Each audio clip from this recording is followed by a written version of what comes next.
us as individuals, while maintaining our individuality, brings a profound sense of peace and joy to the heart as it allows the spirit to soar. I deeply believe in the power of one, but I also know how that power can be magnified and multiplied as it echoes within a faith community. Francis House, Women's Jubilee Center, the Baby Corner, St. Joseph's School. Owners know and experience the blood of life as it courses through their veins. They feel the pounding beat of their hearts. They fully experience each mystical breath of life, for they are living lives of purpose. So many of you are owners. And that is why you are such a bountiful source of energy for me and so many others. Owners can be oxymorons or walking paradoxes because they live in a home filled with problems. Problems they're always trying to fix. You are peaceful warriors, pauper kings, innocent intellectuals. But even when things get bad, like the phoenix, from the ashes you rise, because you know of and believe in resurrection. Let us all, as prophets, recommit ourselves to lives that exemplify loving acts.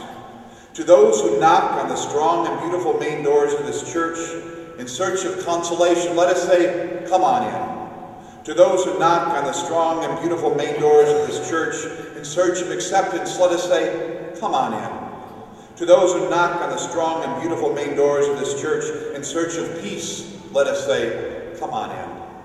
To those who knock on the strong and beautiful doors of this church in need of refuge, let us say, come on in.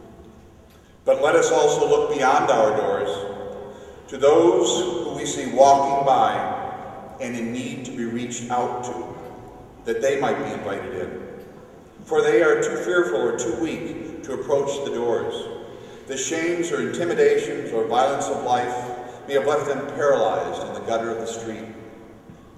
Let us look beyond our door to seek an end to the suffering in Darfur. Let us look beyond our door to bring a true, just, and lasting peace to the Middle East.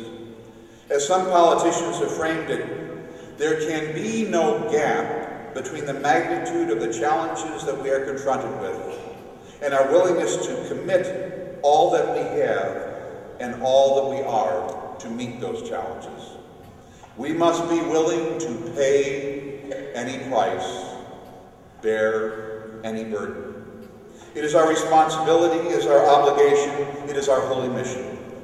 It is our sacred quest to do what must be done to bring God's kingdom into being, to make the world a better place, for the sake of our children and all children yet unborn. We can do no less than this, for this is what those who have gone before us have done for us. And I fully believe that when each of us comes to that final door, that heavenly gate, St. Peter will ask but three simple questions. What did you do? What did you not do that you should have done? Is the world a better place because of your life? I know the answer for many of you, and I fully expect to see you on the other side. Hopefully you'll get there before me. And possibly distract the gatekeeper as I approach. Recently, when the actor Will Smith was interviewed about a movie in which he portrays the real-life story of a homeless man who had the strength and determination to become a huge success, he said that when he met him, while in his presence, he had a similar feeling to when he first met Nelson Mandela. And that was how small he was, but how big he could become. This community does that for me. But more importantly, many of you do that for one another. Or as Barack Obama would put it, you have the audacity to hope. So sometimes, as it states in today's gospel, we need to listen closely to people we might not be inclined to listen to. You see, some prophets lack power, or position, or eloquence, or even the right to speak. But their challenges or thoughts have the ability to change our lives and reform our societies. When faced with prophetic visions or thoughts, we must honestly consider, do we want to win arguments or solve problems? Do we want to crush an opponent or find a compromise?